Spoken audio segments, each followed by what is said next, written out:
Benvenuti sul mio canale, lo sapevi? Ci sono storie vere che il mondo ha dimenticato, ma alcune meritano di essere ricordate. Immagina di essere chiuso in un bunker, a mezzanotte, sottoterra. Una sirena inizia a suonare. Sullo schermo davanti a te compaiono 5 missili nucleari lanciati contro il tuo paese.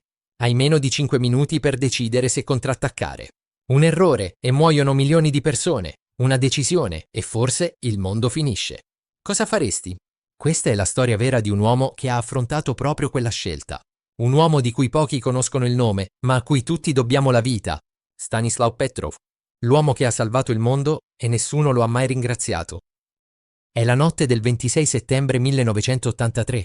La guerra fredda è al suo apice. Il mondo è diviso in due blocchi, gli Stati Uniti e i loro alleati da una parte, l'Unione Sovietica e il Patto di Varsavia dall'altra. L'equilibrio globale è precario. I due colossi sono pronti a distruggersi reciprocamente in quella che viene chiamata mutua distruzione assicurata. Solo 3 settimane prima, l'Unione Sovietica aveva abbattuto il volo civile Korean Air 007, credendolo un aereo spia statunitense. 269 persone morirono, inclusi diversi cittadini americani. L'Occidente è furioso, l'URSS teme un attacco imminente. Il mondo è sull'orlo del baratro. Stanislav Petrov, tenente colonnello dell'aeronautica sovietica, è in servizio nel centro di comando Serpukhov 15, a sud di Mosca. È responsabile del sistema satellitare OCO, progettato per individuare un lancio missilistico dagli Stati Uniti con diversi minuti di anticipo. Alle 00:14 il sistema emette un allarme. Un missile balistico è stato lanciato da una base americana. L'icona rossa lampeggia sul monitor. Il suono dell'allerta riempie la sala. Poi altri 4 missili, 5 in totale, tutti diretti verso l'Unione Sovietica. Secondo il protocollo militare sovietico, Petrov deve immediatamente segnalare l'allarme al comando centrale. Il generale Votintsev, comandante in capo delle forze strategiche, è in attesa. Se riceve conferma, può ordinare una risposta nucleare immediata. L'URSS dispone di oltre 10.000 testate nucleari. Una risposta significherebbe la fine del mondo conosciuto. Ma Petrov non agisce subito. Ho avuto un brivido lungo la schiena, dirà anni dopo. C'era qualcosa che non tornava. Per prima cosa, il numero. 5 missili? Troppo pochi per un attacco di primo colpo. Una vera offensiva partirebbe con centinaia di lanci simultanei per distruggere tutte le difese nemiche. Poi, l'assenza di conferma dai radar a terra. Nessun segno fisico, nessuna prova concreta. È solo il satellite a segnalare l'attacco. Un satellite con tecnologia nuova, non ancora testata del tutto. Petrov ha studiato ingegneria, conosce i limiti del sistema, sa che potrebbe sbagliare. Mentre la stanza resta in silenzio, lui prende una decisione solitaria, non segnala l'allarme come vero. Lo registra come errore, nonostante tutte le luci e i segnali indichino il contrario. Dice: avevo solo il mio istinto, il mio addestramento, ma ero sicuro, era un falso allarme. Sa che se sbaglia sarà la fine, non solo per lui, per tutti. E se ha ragione, nessuno lo saprà mai. Passano i minuti. Il mondo trattiene il fiato, anche se non lo sa. E poi nulla. Nessuna esplosione. Nessun missile colpisce. Nessuna città viene rasa al suolo. Petrov aveva ragione. L'indagine interna scopre che il sistema satellitare ha interpretato male un riflesso del sole sulle nuvole sopra il Montana. Un errore di algoritmo. Un dettaglio che, senza l'intervento umano, avrebbe potuto causare una guerra mondiale. Petrov ha salvato il mondo, ma la sua carriera è finita. Non riceve onori, non gli stringono la mano, non viene celebrato. Anzi, viene interrogato per giorni. Perché non ha seguito la procedura?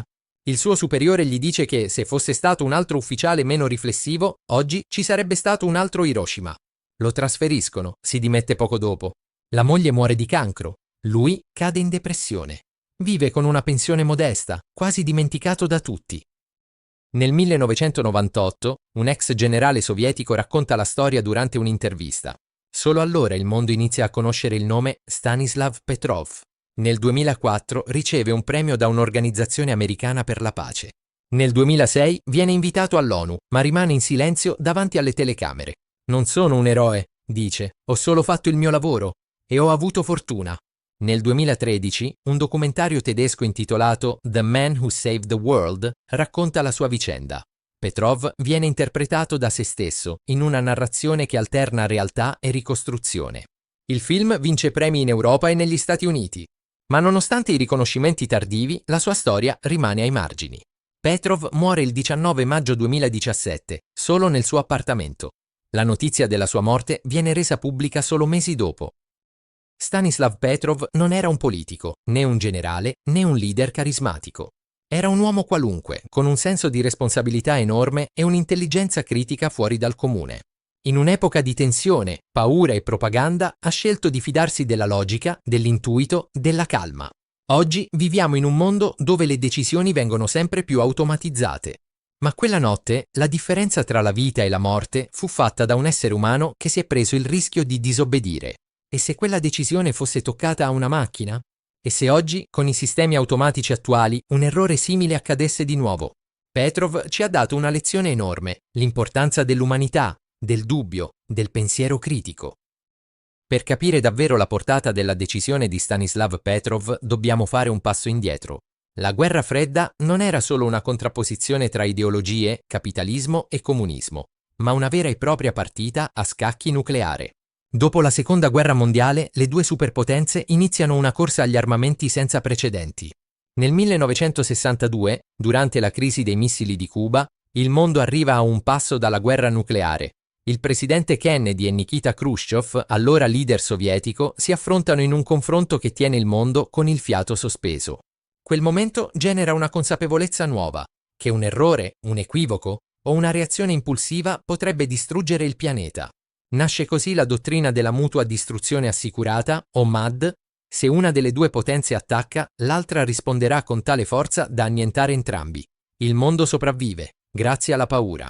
Stanislav Petrov era ben consapevole di tutto questo. Sapeva che il suo compito era parte di questo fragile equilibrio, ma era anche un uomo dotato di spirito critico. Non si fidava ciecamente della tecnologia, non si fidava della logica militare cieca. Nato nel 1939 a Vladivostok, in piena epoca staliniana, Stanislav cresce in un mondo segnato dalla disciplina e dalla paura. Suo padre era un pilota durante la Seconda Guerra Mondiale. Sua madre lavorava come infermiera. Una famiglia semplice, cresciuta nell'orgoglio sovietico. Petrov studia ingegneria radio presso una scuola militare e si specializza nei sistemi elettronici di difesa. Non era ambizioso, non cercava gloria, era un tecnico, preciso, silenzioso, analitico. Chi lo ha conosciuto lo descrive come un uomo riflessivo ma dal carattere forte, capace di reggere la pressione. Non sorrideva molto, racconta un collega, ma quando parlava tutti ascoltavano. Non era un ribelle, ma aveva un senso profondo di responsabilità e una capacità rara, quella di pensare con la propria testa anche sotto pressione. Quella notte del 1983 Petrov scelse di non fidarsi della macchina. Ma oggi cosa accadrebbe? Oggi i sistemi militari sono ancora più automatizzati. Intelligenze artificiali prendono decisioni in frazioni di secondo. Droni autonomi, sistemi d'allerta automatica, algoritmi predittivi, tutto progettato per essere più veloce dell'uomo. Ma può davvero una macchina valutare l'intenzione? Può distinguere tra errore tecnico e attacco reale? Uno dei pericoli più grandi del nostro tempo è proprio l'automatizzazione della guerra. Nel 2020, un report delle Nazioni Unite ha segnalato che l'uso crescente di armi autonome solleva questioni morali e legali profondissime. E se, un giorno, un sistema automatizzato non avesse un Petrov che mette in discussione l'input ricevuto? Nel 2017, pochi mesi dopo la morte di Stanislav, un deputato tedesco propose di intitolargli una giornata mondiale. Il Parlamento europeo discusse anche una risoluzione per riconoscere ufficialmente il suo contributo alla pace. Ma nulla venne fatto. La memoria collettiva è fragile e Petrov non era un leader, non era una star, era solo un uomo. Un uomo che, in una stanza buia, ha deciso di non credere ciecamente alla macchina. C'è una citazione che racchiude tutto questo. È di Albert Einstein. Non so con quali armi si combatterà la terza guerra mondiale, ma la quarta sarà combattuta con bastoni e pietre. Petrov ci ha evitato quella terza guerra, ma solo per poco. Oggi, mentre il mondo affronta nuove crisi, pandemie, guerre regionali, intelligenze artificiali fuori controllo, la storia di Stanislav Petrov diventa più attuale che mai. Ci ricorda che ogni sistema, anche il più sofisticato, ha bisogno di una coscienza umana. Ci insegna che il dubbio è una virtù, non una debolezza. E che a volte un singolo essere umano può decidere le sorti di milioni. Petrov non ha salvato solo una nazione, ha salvato l'intera umanità. Non con le armi, ma con la ragione. che la sua storia venga raccontata, condivisa, ricordata, perché forse, un giorno, un altro ufficiale dovrà scegliere di nuovo. E allora, il mondo avrà bisogno di un altro Stanislav Petrov. Se questa storia ti ha colpito, lascia un commento con un nome che secondo te merita di essere riscoperto.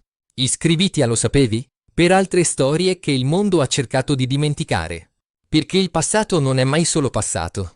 È la chiave per capire chi siamo. Ci vediamo al prossimo video, con un'altra storia sorprendente che merita di essere raccontata.